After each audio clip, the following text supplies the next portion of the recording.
Бих искал да поговорим за правната фикция, която на всеки от нас е дадена още със самото ни раждане. Аз споменавал съм това и преди, понякога само така, между другото, и съм имал няколко наистина невероятни гости, които са ми го разяснили много по-пълно. Направих видео за това, не знам, през февруари или март, но от тогава, разбира се, каналът порасна значително и имаше много повече зрители, така че някои хора може би не са чували за това. Моето разбиране, разбира се е задълбочило значително по този въпрос. Има хора, които твърдят, че това изобщо не е никаква съществена идея, че е напълно без значение и няма никаква стойност, че само създава объркване и усложнява проблемите, докато други пък са абсолютно убедени, че именно то е истинското решение и представлява отговорът за излизане от толкова много сложни ситуации.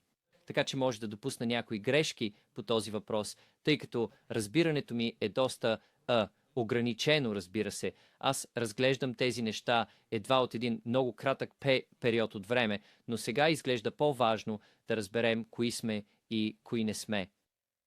И така, първо, нека го формулирам по този начин. Спомням си, че в едно от моите видеа бях казал: Аз съм персона. И един много мил човек на име Стюарт се свърза с мен и ми каза: не, Ричард. Ти не си персона. А аз му казах: за какво говориш? Това просто ми звучи като някаква семантика, защото той ми каза: ти си жив човек. Разбира се, сега вече разбирам, че едно лице, според юридическия език, както е описано в речника на Блек, е всъщност едно несъществуващо образование. Това представлява едно мъртво нещо. Това не е истински жив човек и разбира се, аз съм един жив човек. Лице е част от вашата правна фикция. И може би ще попитате, какво по дяволите е правна фикция? Вече знаем, че живеем в тази корпоративна Великобритания и бихме предпочели да сме в една суверенна Великобритания, свободни извън тази корпорация, където ни третират сякаш сме по същество мъртво образование през цялото време. И това е вярно.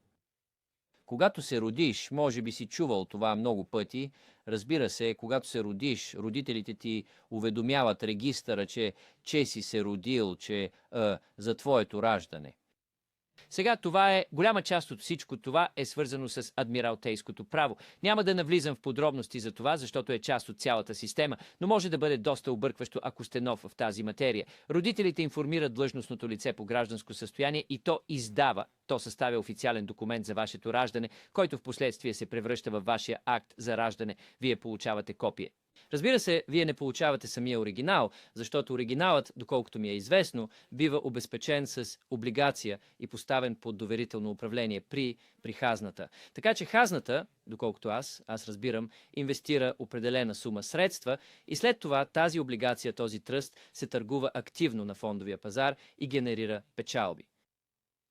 Вие, разбира се, сте всъщност истинският изпълнител на този тръст, а правителството, както и неговият правен отдел и банковата част на правителството са просто попечители. И така, в един тръст има три страни. Има учредителя или така наречения изпълнител, който го създава и който отговаря за него, което можеш да претендираш, ако си ти.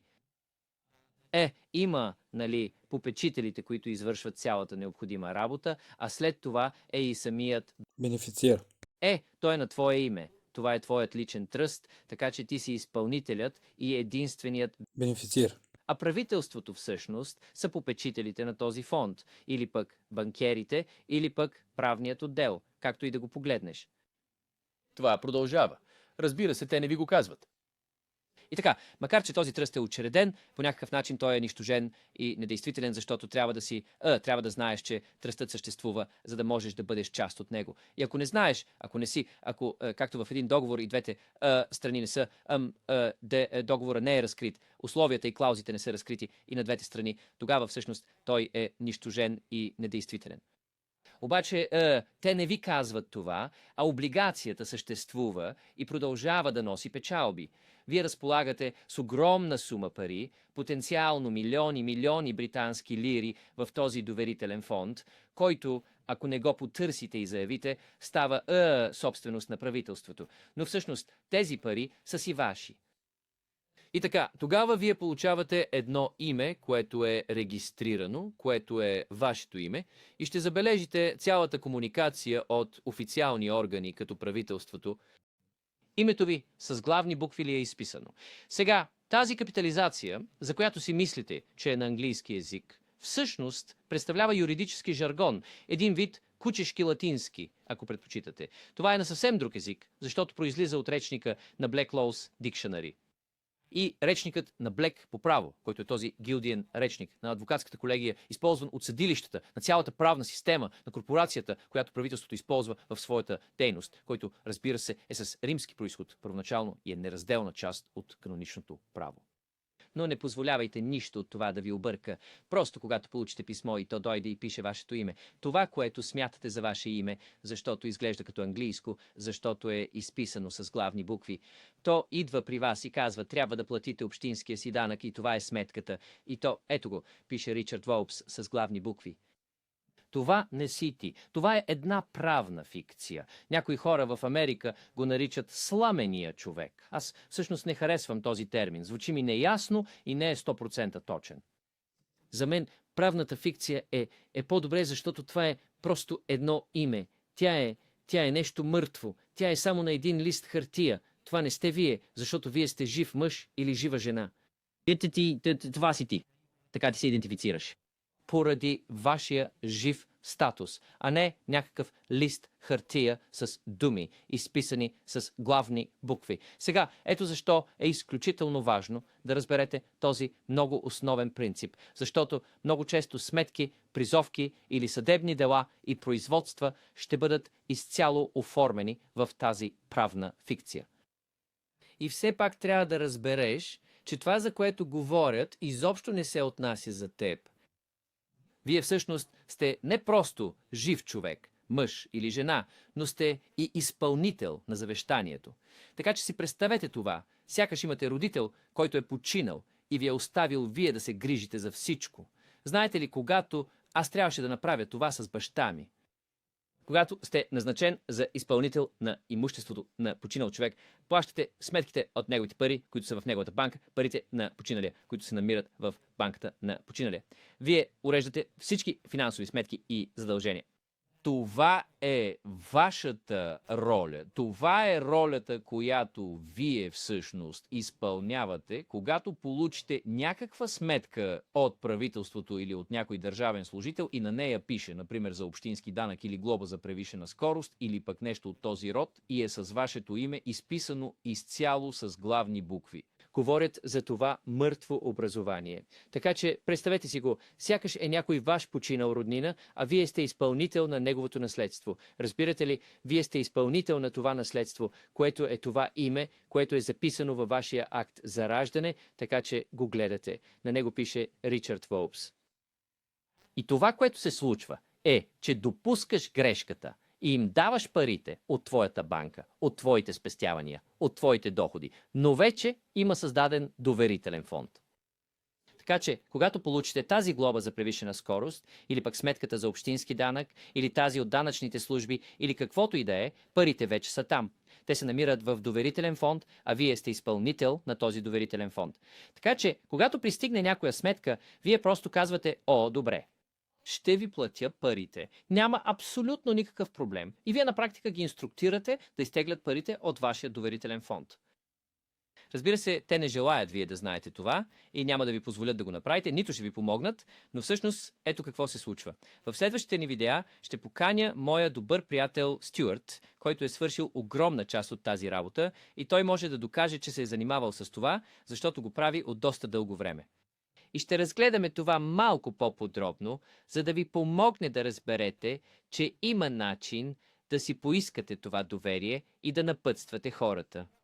И много често се случва, че те не искат да разкрият доверието и затова оттеглят обвиненията.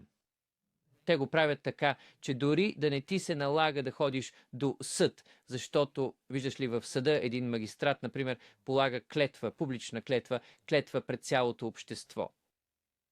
Но той няма да ви каже, че има и клетва към адвокатската гилдия. Тази тайна клетва към адвокатите, към съда, към съдиите, дори към вашия адвокат. Те няма да ви кажат, съдията няма да ви каже, че той има тези две клетви. което вие не можете да притежавате, така че можете да ги предизвикате и да попитате, под каква клетва всъщност функционирате? Под клетвата на адвокатската колегия ли действате? Или сте под обществената клетва? И коя точно е тя? Можете да започнете да ги предизвиквате. Това става много сложно и трябва да сте изключително смели, за да поемете по този път и да разберете всичко напълно. Но причината да ви казвам всичко това е просто да сте наясно с факта, че всъщност вие сте изпълнител на едно наследство, което изглежда е на ваше име, но това е тръстът, който е бил създаден на ваше име и други хора, като правителството и банкерите, печелят пари от това. Това очевидно не е правилно. Ние в една корпоративна Великобритания, където постоянно боравят с корпоративен юридически жаргон, правни фикции навсякъде около нас.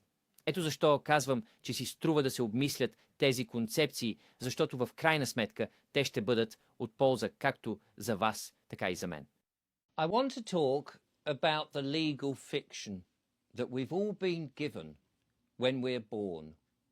I've mentioned this in the past and sometimes just in passing, and I've had some amazing guests that have explained this more fully to me. I made a video about this, I don't know, February and March, but since then, of course, the channel has grown and there's been many more viewers, so some people may not have heard this. My understanding, of course, has grown greater on this. There are some people who say that this isn't a thing, that it is irrelevant, that it confuses issues, and there's others that say it is definitely the thing and it is the answer to getting out of so many things. So I may make some mistakes on this because my understanding is very limited, of course. I've only been looking at these things for a very short period of time, but it seems more important now that we understand who we are and who we're not. And so, firstly, let me put it this way. I remember saying in one of my videos, I am my own person. And a very nice man called Stuart got in touch with me and he said, no, Richard, you're not a person. And I said to him, what are you talking about? That just seems like semantics, because he said you're a living man. Well, of course, I understand now that a person, according to the legalese of it in Black's Law Dictionary, a person is a non-entity. It is a dead thing. It isn't a real living man. And of course I am a living man. A person is part of your legal fiction. And you might say, what the hell is a legal fiction? Well, we know now that we live in this corporate Britain. And we'd rather be in a sovereign Britain, free, out of this corporation where we're being treated as if we are basically a dead entity all the time. And that is true. When you're born, you may have heard this many times, of course, when you're born, your parents inform the registrar that you have been born, of your birth. Now, a lot of this is connected to the law of admiralty. I won't get into that because that is part of it, but it can be quite confusing if you're new to this. The parents inform the registrar and he writes out a record of your birth which is changed into your birth certificate. You get a copy. You don't get the original, of course, because the original, as I understand it, is then bonded and put into a trust with the Treasury. So the Treasury, as I understand it, puts in a certain amount of money, and then this bond, this trust, is floated on the stock market and is making money. You, of course, are really the executor of this trust, and the government, and the legal department of the government, and the banking part of the government are merely the trustees. And in a trust, there are three parties. There's the settler or the executive who sets it up and who's in charge, which you can claim if it's you. There's the trustees who carry out the necessary work, and then there's the beneficiary. Well, it's in your name, it's your trust, so you're the executive and the sole beneficiary. And the government are actually the trustees of this fund, or the bankers, or the legal department, however you want to look at it. This goes on. Of course, they don't tell you this.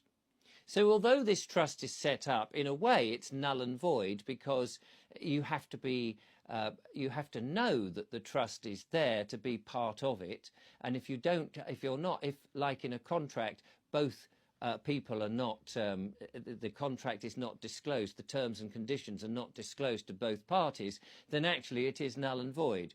However, they don't tell you this, and the bond is out there and it's making money. You have an enormous amount of money, potentially millions of pounds in this trust fund, which you, unless you claim it, is beneficiary to the government. But it is actually yours. And so this, then you get a name, which has been the one that's registered, which is your name, and you'll notice all the communication from official bodies like the government is your name in capitals. Now, this capitalisation you think is in English, but it's legalese, dog Latin, if you like. It's in another language, because this is from the dictionary of Black Law's Dictionary. And Black Law's Dictionary, which is this bar guild dictionary of the courts, of the legal system, of the corporation that the government use, which of course is Roman originally and part of canon law. But don't let any of that confuse you. It's just that when you get a letter and it comes and it says your name, what you think is your name, because it looks like English, because it's in capitalisation, it comes to you and says you've got to pay your council tax, and this is the bill, and there it is, it says Richard Vobes in capitals. That's not you. That is a legal fiction. Some people in America call it the straw man. I don't really like that term. It seems woolly and not 100% accurate. To me, legal fiction is better, because this is just a name. It's a dead thing. It's on a piece of paper. It's not you, because you are a living man or woman. This is you. This is how you identify yourself, by your living status, not a piece of paper with words in capitalisation. Now, it's important to understand this very fundamental thing, because very often bills or summonses, court proceedings will all be in this legal fiction. And you do have to understand that what they're referring to is not you. You are, in fact, not only a living man or woman, but you are the executor of the estate. So think of this as if you've got a parent who's died and left you to be in charge. You know, when you, and I had to do this with my father, when you are the executor of a dead person's estate, you pay the bills out of his money in his bank, the dead person's money in the dead person's bank. You settle all the accounts. That is your role. That is the role that you are actually playing when you get a bill from the government or a government official, and it says, like the council tax or a speeding ticket or any of those sort of things, and it has your name and it's in capitalisation. They're talking about this dead entity. So picture it as if it is a dead relative and you are the executor of that estate. You see, you're the executor of this estate, which is this name, which is based on your birth certificate. So you're looking at it, it says Richard Vobes. And what happens is you make the mistake and give them the money out of your bank, your savings, your earnings. But there's this trust fund already set up. So when you get this speeding ticket or your council tax or your inland revenue bill or whatever it is, the money's already there.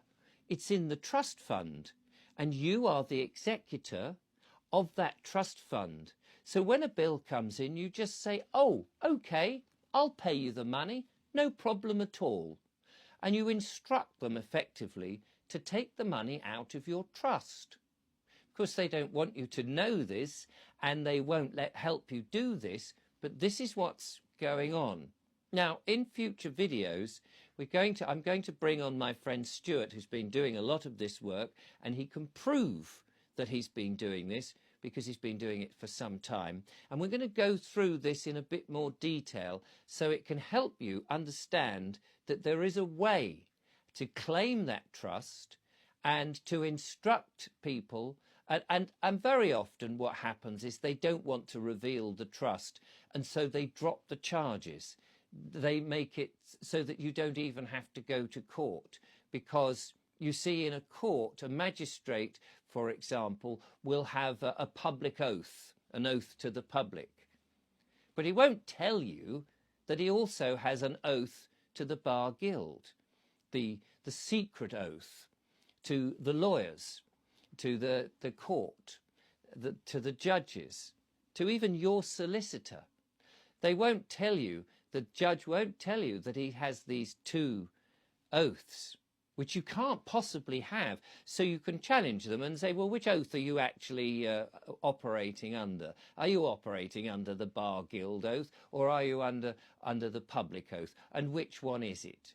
You can start to challenge. This gets very complicated, and you need to be very brave to go down this road and fully understand.